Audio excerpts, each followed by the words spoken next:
성경 말씀 베드로전서 2장 1절에서 10절.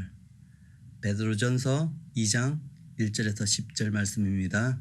그러므로 모든 악독과 모든 기망과 외식과 시기와 모든 비방하는 말을 버리고 갓난 아기들 같이 순전하고 신령한 젖을 사모하라.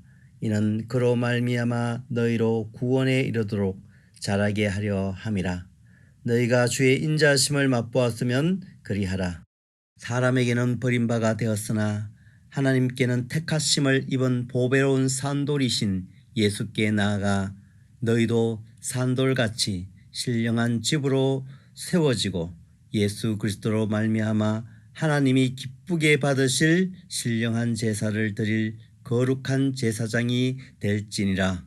성경에 기록되었으되 보라 내가 택한 보배로운 모퉁이 돌을 시온에 두노니 그를 믿는 자는 부끄러움을 당하지 아니하리라 하였으니 그러므로 믿는 너희에게는 보배이나 믿지 아니한 자에게는 건축자들이 버린 그 돌이 모퉁이의 머릿돌이 되고 또한 부딪히는 돌과 걸려 넘어지게 하는 바위가 되었다 하였느니라.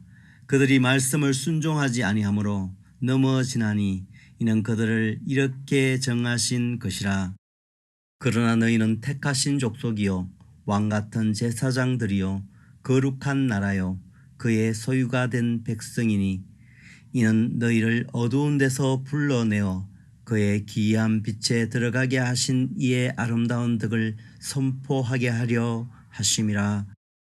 너희가 전에는 백성이 아니더니 이제는 하나님의 백성이요 전에는 긍휼을 얻지 못하였더니 이제는 긍휼을 얻은 자니라. 아멘. 목사님한테 본문과 설교 제목을 보내놔놓고 저 가슴 속에 너무 부담이 되는 거예요. 하나님의 백성입니까? 이것이 저 속에 물음이 되는 겁니다. 야, 유 목사 너는 하나님의 백성이냐? 그러한 물음이 내 속에 닥쳐 들어오는데 얼마나 부담이 되는지 기도하고 여기 나오기 전까지 하나님 앞에 기도하며 하나님 주님 말씀하십시오. 주의 종이 듣겠습니다. 그런 심정으로 교회 앞에 섰습니다. 성도가 살면서 자주 묻고 확인해야 하는 질문이 있습니다. 나는 무엇을 믿고 어떻게 살 것인가?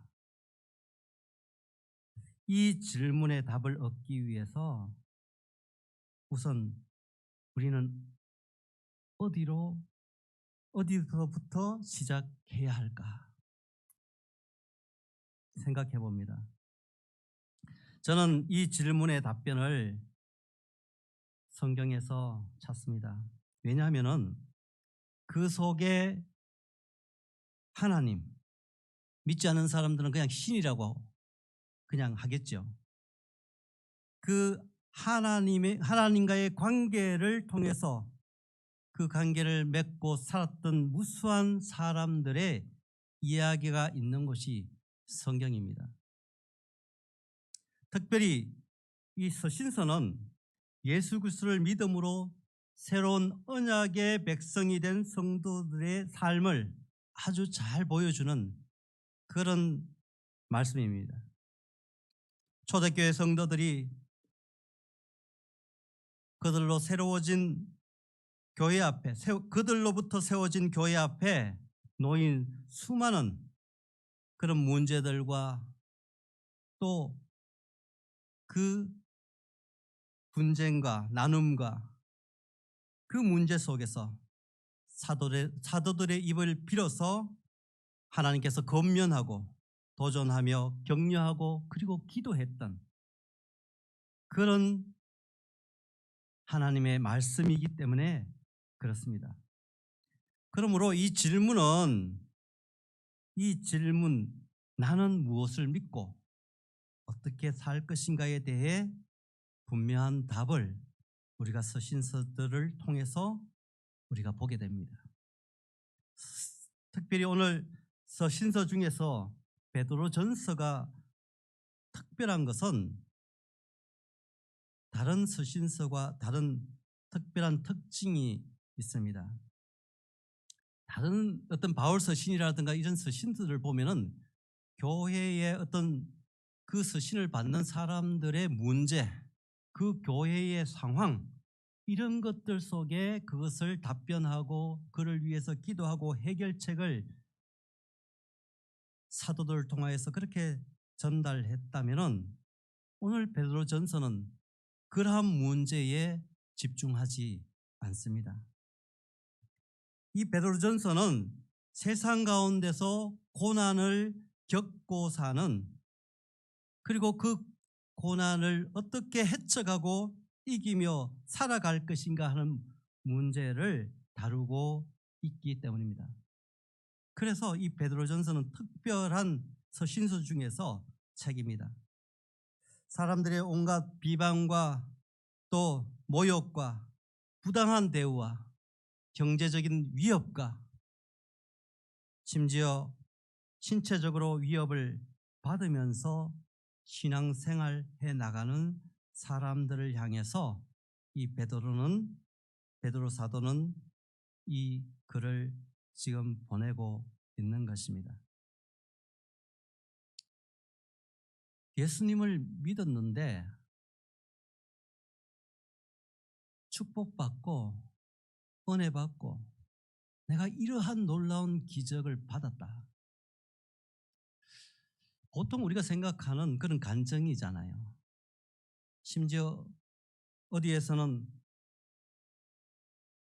하나님의 백성이 축복 그 중심에 모든 말씀에 초점을 맞추고 부를, 또한 좋은 직장을, 그러한 간증들이 있어야 축복받았다고 이야기를 하는데, 오늘 성경을 보면은 그와는 다른 메시지를 전하고 있습니다. 없는 시간, 없는 물질 다 보태어서 마음까지 하나님 앞에 드렸는데, 그런데 그 결과는 오히려 더 큰 고난을 만나는 것입니다. 오늘 베드로전서는 초대교회 역사 속에서 그렇게 살았던 사람들을 향해서 주시는 말씀입니다. 그래서 제가 더 부담스럽습니다. 우리가 이 어려운 시대를 산다고 하지만은 그들이 살았던 시대를 우리가 상상조차 할 수 없는 그 고난의 지경을, 골짜기를 걷는 그들을 향해서 예수 믿어 천국 백성이 되어서 복된 인생을 꿈꾸는 그들 속에 더 큰 고난을 만난 그들에게 주시는 하나님의 메시지인 것입니다.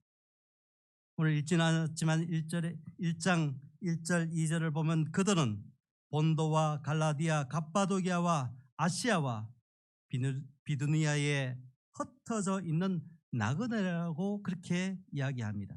곧 하나님 아버지의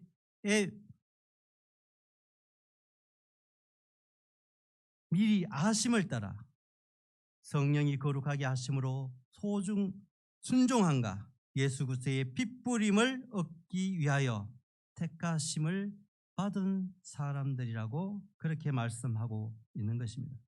예수 믿기 전에 하나님의 백성이 아니었던 사람들입니다. 그렇겠죠. 예수 믿기 전에 하나님의 백성이 아니었던.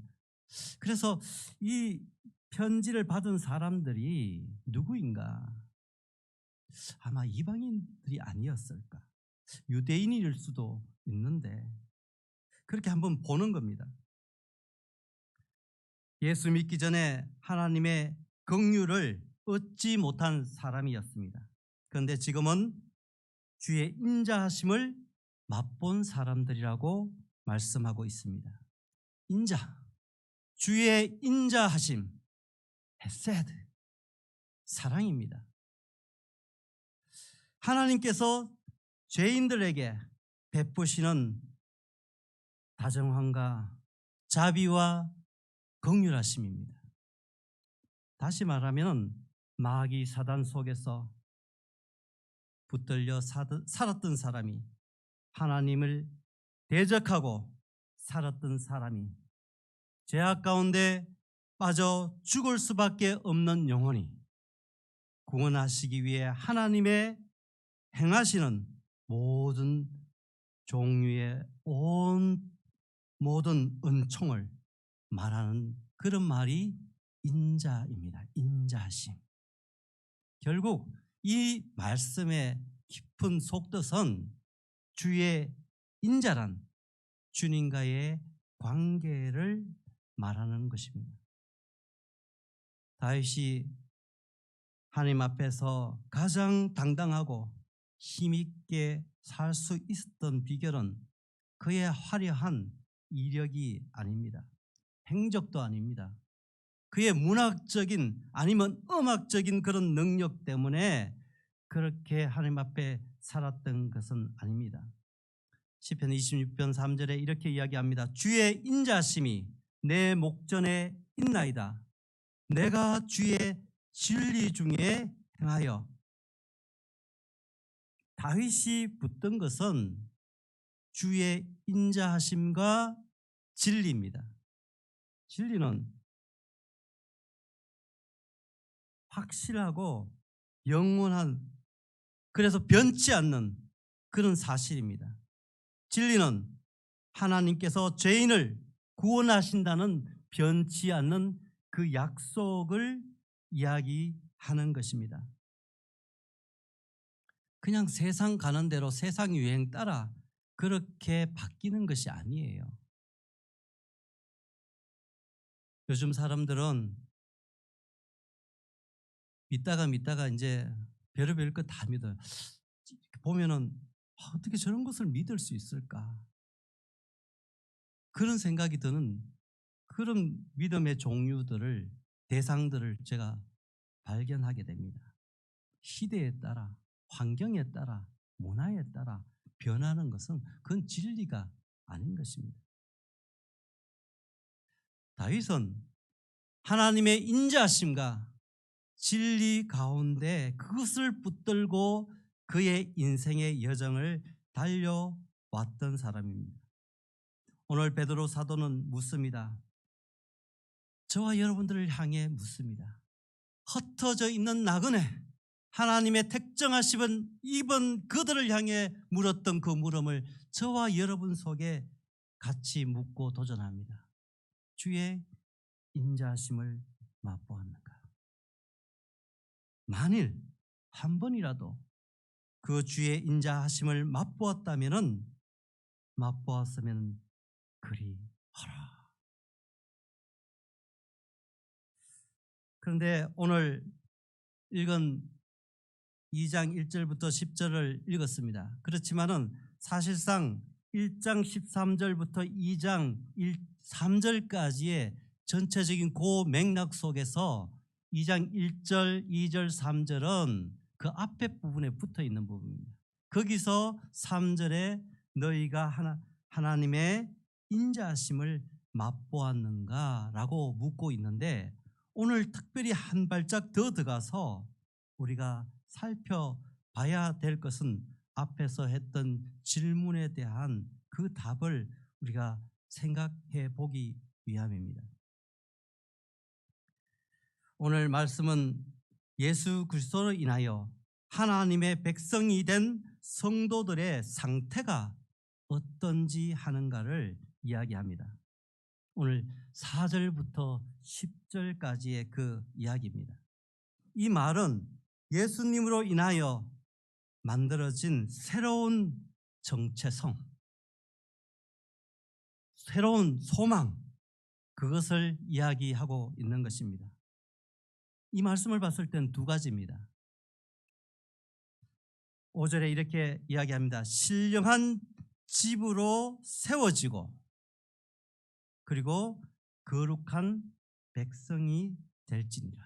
두 가지입니다. 신령한 집으로 지어지고, 그리고 거룩한 백성이 될지니라. 어떻게 해요? 그것을 말씀하고 있습니다. 예수께로 나아가서 그렇게 하라는 겁니다. 어떻게 할 것입니까? 예수 그리스도로 말미암아 그렇게 하라는 것입니다. 나아가고 예수 그리스도로 말미암아 지어가고 그리고 거룩하라는 것입니다. 베드로는 시편 118편 22절 23절을 통해서 이렇게 예수님을 설명합니다. 건축자가 버린 돌이 집 모퉁이에 머릿돌이 되었나니 이는 여호와께서 행하신 것이요 우리의 눈에 기이한 바로다. 예수님은 사람에게 버림받았습니다. 그러나 하나님께는 택하심을 입은 보배로운 산 돌이라고 말씀하고 있습니다. 우리는 하나님께 택하심을 입은 보배로운 산 돌이신 예수께로 나가서 산돌같이 신령한 그런 집으로 세워진 것입니다. 그분 앞에 나갈 때 세워지는 집입니다. 이게 집이라고 있는 이야기를 했는데 무엇이에요? 성전입니다. 예수께로 나아감으로 인해서 우리가 지어지는 성전이 지어진다는 것입니다. 왜 그랬을까요? 성전이 지어졌다는 것은 목적이 있을 거 아닙니까? 하나님이 기쁘게 받으실 신령한 제물을 드리는 거룩한 제사장 이를 위한 성전입니다. 분명하잖아요. 왜 성전으로 지어갑니까? 왜 성전으로 지어집니까? 주의 거룩한 제사장 이를 위한 성전입니다. 저와 여러분이 하나님 앞에 성전으로 지어가는데 그 목적이 어디에 있느냐? 오늘 베드로 사도를 통하여서 지금 누구한테 이 이야기를 첫 번째 이 수신자가 누구입니까? 흩어져 고난 중에 살아가는 하나님의 택정함을 입어서 주님의 교회를 세우고 그 속에 하나님의 백성으로 제자로 살아가는 그들을 향해서 도전하는 말씀입니다.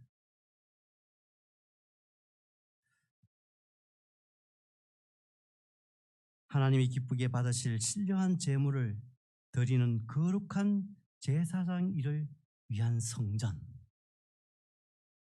왜 성전이 됩니까? 그것은 나를 위해서, 내 인생을 위해서 하나님의 신령한 제물을 드리는 거룩한 제사장 일을 위한 것입니다. 제사장은 제사를 드리는 거잖아요. 제사장의 직분이. 요즘식으로 이야기하면 예배자가 예배를 드리는 일이잖아요. 그런데 무엇으로 제사를 드려야 할까? 하나님이 기쁘게 받으실 제사가 될까? 무엇으로 예배를 드리면? 숙제잖아요. 우리가 생각해 볼 수 있는 하나님 어떤 것으로 하나님 앞에 드리면 가장 기뻐할까요? 베드로는 흩어져 있는 성도들에게 무슨 이야기를 지금 고난받고 있거든요. 지금 힘들어서 죽겠거든요. 그들을 향해서 무슨 이야기로 전하면서 하나님이 기뻐하시는 제물, 제사를 드리라 할까? 제사장은 제사를 드리는 직분 앞에서 선자들입니다. 예수 그리스도로 말미암아 예수 그리스도로 인하여 드리는 제사입니다. 그로 말미암을 때 하나님이 기뻐하신다고 기쁘게 받으시고 그런 제사라고 말씀하고 있습니다. 기쁘게 받으시는 신령한 제사를 드릴 거룩한 제사장 그리스도로 말미암아 세워진 저와 여러분을 통해서 받으시는 그 제사 그것이 주님의 기쁨이 된다고 했는데 믿지 않는 사람들을 어떻게 하나님 앞에 세우고 드려지느냐 하는 그 도전으로 오늘 하나님께서는 말씀하고 있는 것을 보게 됩니다. 계속해서 한번 이 베드로 사도가 흩어져 있는 그 나그네를 향해서 도전하고 말씀하였던 것을 보려고 합니다. 오늘 읽었던 그런 본문 말씀입니다. 믿지 않는, 베드로는 계속해서 이야기를 믿지 않는 사람과 이 도전하고 거룩한 하나님의 백성 제사장으로 성전으로 들여져서 살 사람들을 비교해서 그렇게 설명해 나갑니다. 그 사람들에게는 예수 그리스도 산 돌은 무엇일까? 다르다는 겁니다. 하나님의 백성 그들과는 다르다. 예수를 믿지 않으니 그들에게는 예수는 귀한 것이 아닌 것입니다. 그러니까 건축자들이 그들이 버렸는 것이죠. 또한 부딪히는 돌과 걸려 넘어지게 하는 바위가 되게 하였다라고 합니다.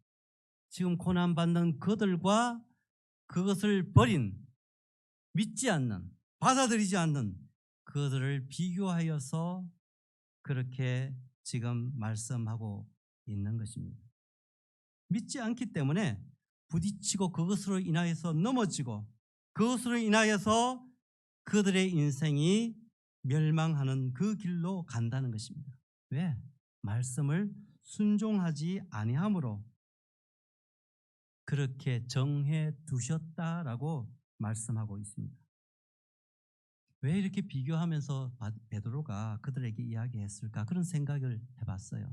왜 그랬을까? 성경 속에 그 이야기가 있습니다.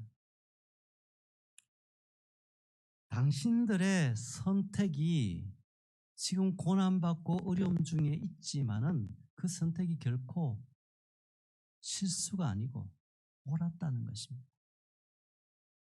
예수 믿는 것이 억울한, 아니 남들은 다 놀러 가는데, 쉬는 날 쉬는데 손해 보는 것 같아. 이 코로나 전국 가운데 꼼짝달싹 못 하는데 예배 드리러 가야 되는가? 마치 손해 보는 것 같은 그 시대 초대교회 사람들이 그랬다는 거예요. 예수 믿지 않으면 잘 살 수 있을 것 같은데 도리어 고난이야. 잘 되려고 믿었는데, 이런 사람들을 향해서 지금 베드로는 이야기하고 있는 것입니다. 당신들의 선택이 틀리지 않았어. 옳았어. 베드로 사도는 9장 10절의 말씀을 통하여 다시 한번 더 정확하게 성도와 세상 사람의 차이를 분명히 말씀하고 있습니다. 너희는 누구냐? 너희는 누구냐? 무슨? 그 정체성을 여기서 이야기합니다. 여러분은 내가 누구인 줄 알고 살아가는, 이런 생각을 하면, 이 말씀을 보면서 나는 그럼 내가 누구인지 알면서 살아가고 있는가? 함께 예배드리는 저와 여러분은 내가 누구인지 알면은 그 삶은 아주 간단합니다. 가는 방향이 분명해집니다. 살 목적이, 이유가 분명해집니다. 그런데 내가 누구인지 잘 모르면은 자충우돌합니다. 이렇게도 해보고 저렇게도 해보고 이 방법도 찾아보고 저 방법도 찾아봅니다. 복잡해집니다. 머리가 혹시 복잡하게 생각 안 됐습니까? 그렇게 될 때 내가 지금 어느 지점에 서 있는가 생각해 보라는 겁니다. 오늘 읽은 말씀을 통해서 그 부분을 분명히 이야기합니다. 너는 택하신 족속이요 왕같은 제사장이요 거룩한 나라요 그의 소유된 백성이다. 그는 누굽니까? 하나님입니다. 그의 소유된 하나님의 소유된 백성. 이 말씀은 언약입니다. 하나님과의 이 여러 가지 이야기하지만은 너희는 택하신 족속이요 왕 같은 제사장이요 거룩한 나라요 그의 소유된 백성이 이렇게 늘려서 여러 그런 표현으로 말씀하시지만은 한 가지로 요약하면은 하나님과의 언약입니다. 이 말씀의 배경이 여기 베드로가 그냥 본인이 하나님의 은혜 감동을 받아서 이야기한 것이 아니라 이미 이사야 선지자를 통하여서 말씀하였던 그 말씀을 지금 인용하는 겁니다. 이렇게 이야기하거든요. 그 출애굽기 시내산 그 언약을 통하여서 하나님이 모세를 통하여서 말씀하신 그 말씀입니다. 출애굽기 19장 5절 6절입니다. 세계가 다 내게 속하였나니 너희가 내 말을 잘 듣고 내 언약을 지키면 너희는 모든 민족 중에서 내 소유가 되겠고 너희가 내게 대하여 제사장 나라가 되며 거룩한 백성이 되리라. 너는 이 말을 이스라엘 자손에게 전할지니라. 이미 여기서 주님과 여호와 하나님과 이스라엘 백성의 언약 속에 약속한 그 말씀입니다. 그런데 이 말씀이 왜 여기서 등장하느냐 하는 겁니다. 왜 베드로전서 그 흩어져 있는 나그네 택정한 그들에게 이 말씀이 베드로의 입을 통하여서 하나님이 말씀하는가? 구약 그 시대 시내산의 언약, 그것을 예수 그리스도로 나아가 예수 그리스도의 보혈 피 그로 말미암아 새로운 언약의 자리로 초청하는 것입니다. 이스라엘 백성이 애굽의 노예 가운데서 해방되었어요. 그리고 하나님의 특별한 백성으로 부르셨어요. 택하셨고 거룩하고 하나님의 거룩한 백성, 소유된 백성, 왕 같은 제사장 나라로 부르셨어요. 근데 그 목적이 뭡니까? 눈에 보이지 않는 여호와 하나님, 그 하나님을 이스라엘 백성을 통하여서 이방 나라 가운데 나타내도록 부르셨던 거예요. 그 언약의 약속이 시내산 모세를 통해서 이루어졌던 언약. 이스라엘 백성은 어떻게 했습니까? 그걸 깨어버렸어요. 그것을 잊어버렸어요. 눈뜬 봉사 장님처럼 그것에 무디어졌고 자기들만의 이야기 하나님으로 한정시켰어요. 하나님의 이스라엘 백성을 통해서 온 인류의 구원의 그 사역 속에 초청하였던 그 언약의 축복, 그것을 버렸기 때문에 오늘 베드로사를 통하여서 고난 중에 있는 그 새로운 언약 속에 들어온 예수 그리스도께 나아가 그의 보혈로 맺은 언약의 백성 가운데 동일한 도전을 오늘 하고 있는 것입니다. 베드로는 예수 그리스도를 통하여 하나님과 새 언약으로 맺어졌다는 것을 확인하고 있는 것입니다. 그의 소유된 백성이라는 것입니다. 사랑하는 우리 성도 여러분, 그 언약의 비밀 속에 저와 여러분이 초청된 거예요.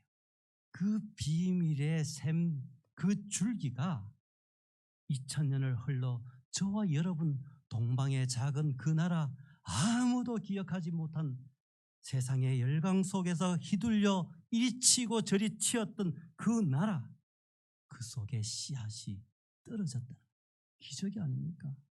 놀라운 그 수천 년의 기간 동안 하나님의 백성의 이 이 언약의 말씀을 어떻게든지 땅에 감추고 무너뜨리고 그것을 없애버리려고 하는 사단의 그 계계와 그 무수한 도전 앞에 하나님의 말씀은 생명력이 있고 살아있어서 오늘 저와 여러분 속에 그렇게 전해지고 그것을 저희들에게 도전하고 있는 것입니다.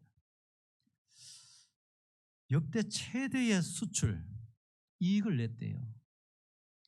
저는 이 어려운 가운데도 이렇게 우리 민족, 우리나라 그 특성을 보면 참 별난 민족이고 참 독특한 민족이고 그러면서 참 대단한 민족이고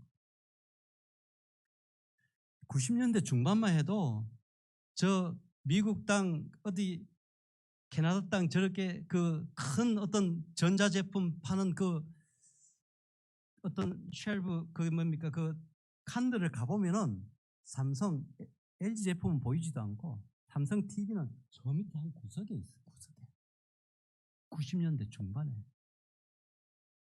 그런데 90년대 말 2000년 초 2000년 중반을 지나면서 이 TV가 점점 위로 올라오더라고요. 위로.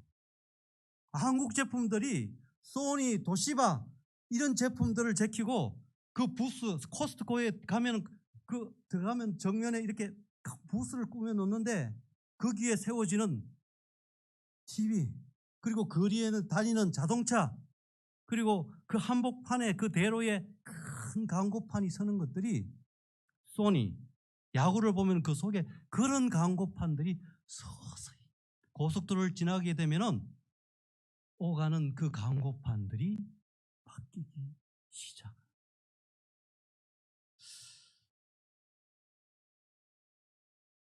하나님께서 우리 민족을 어떻게 보셨길래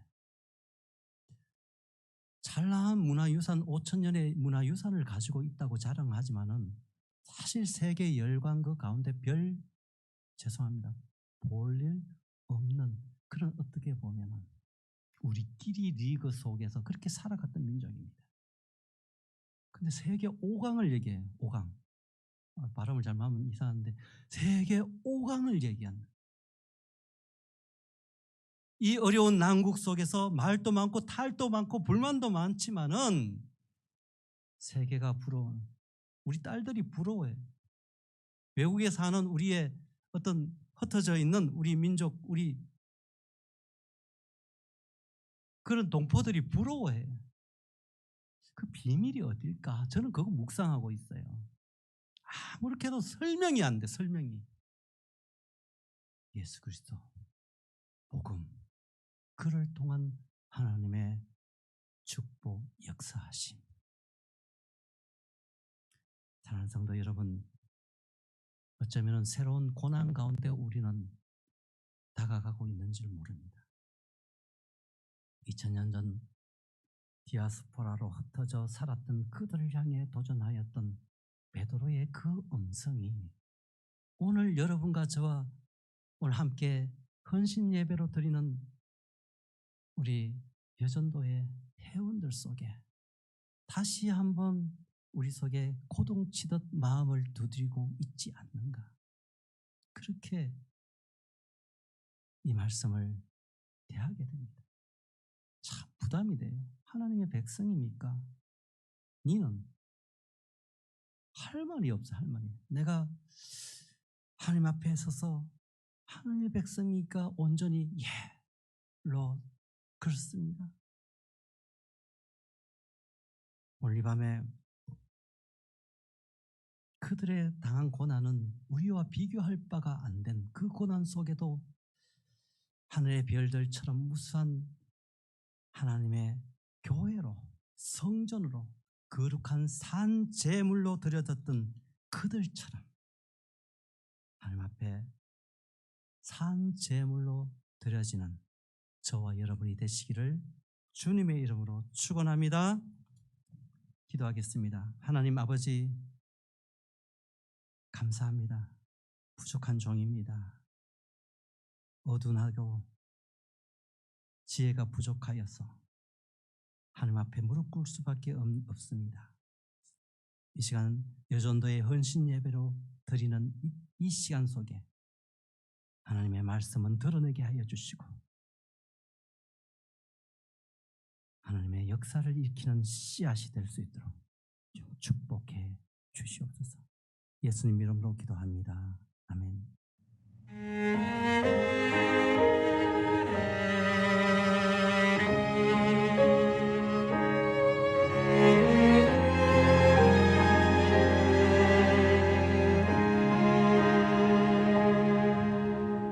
우리 주는 위대하며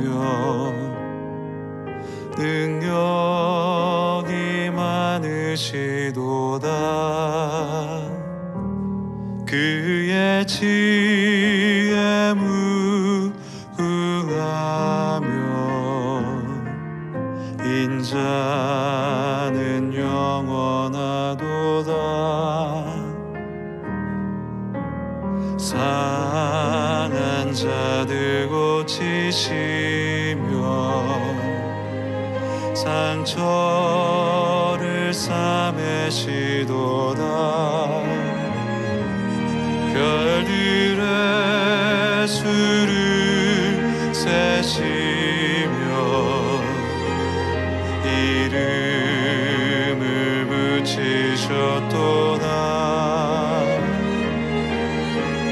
그가 구름으로 하늘을 덮으시며 땅을 위하여 비 준비하시니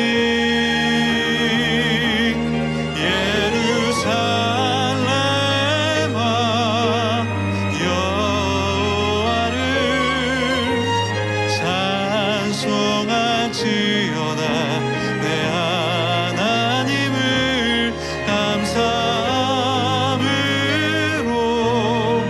그 앞에 나가며 주 임재 앞에 경배.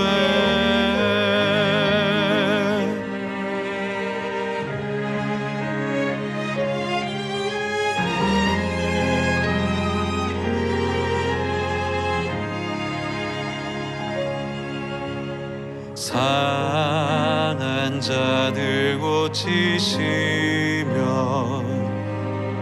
상처를 싸매시도다. 별들의 수를 세시며 이름을 붙이셨도다. 그가 구름으로 하늘을 덮으시며 땅을 위하여 비 준비하시니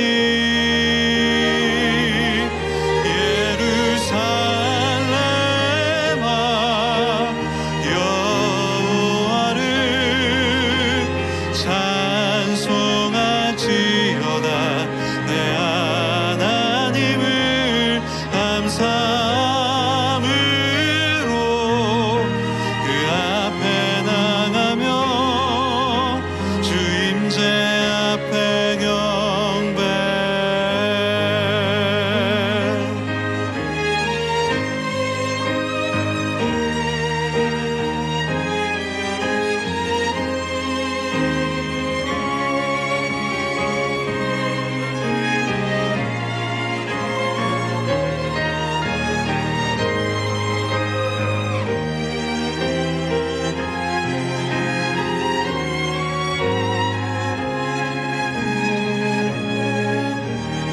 그가 구름으로 하늘을 덮으시며 땅을 위하여 비 준비하시니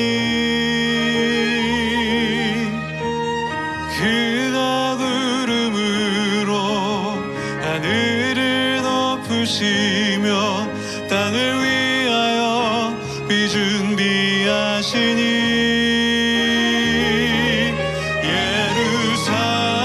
예루살렘아 여호와를 찬송 찬송할지어다 내 하나님을 감사함으로 그 앞에 나가며 주임제 앞에 경배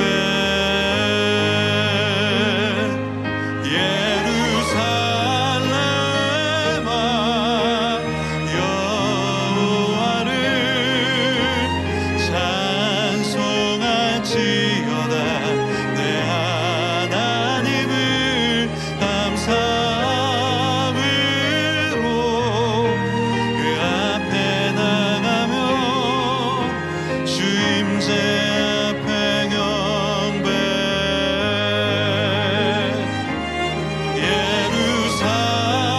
예루살렘아 여호와를 찬송할지어다 내 하나님을 감사함으로 그 앞에 나가며 주의